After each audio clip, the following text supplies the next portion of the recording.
Drama serial Noor Jahan जो कि अपने इख्तिताम की तरफ बढ़ रहा है, इसके कुछ ही एपिसोड बाकी बची हैं, जिसमें सिर्फ और सिर्फ नूरजहां बेगम का अंजाम देखना बाकी है। आने वाले एपिसोड में आप सभी लोग देखने वाले हैं सफीना हुनैद से कहती है कि मैंने तुमसे पहले ही कहा था कि नूरजहां सिर्फ और सिर्फ इस बात की ख्वाहिश रखती है कि इस घर में हम सिर्फ बेटा पैदा करें, ऐसा कैसे मुमकिन हो सकता है।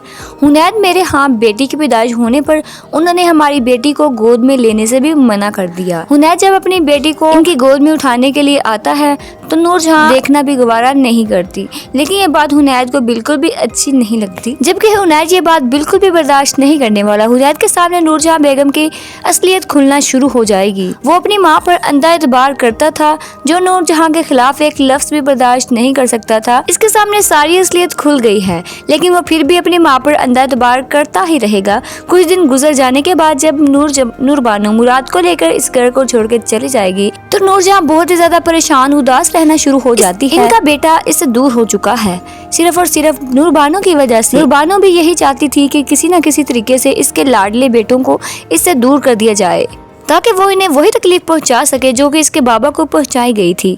मुराद नूरबानो से कहता है कि मुझे नहीं लगता कि अब इस घर में मेरी कोई जगह है, सब कुछ सब हुनैद भाई का ही तो है, इस कारोबार में मेरा कोई हिस्सा नहीं है। लेकिन नूरजहां बेगम जो कि ये बात बिल्कुल भी बर्दाश्त नहीं करने पाती कि मुराद जो कि वो नूरबानो के पास चला गया है, वो हुनैद से कहती है कि तुम अगर मेरे बेटे हो तो तुम मुराद को वापस लेकर आओ इस घर पर।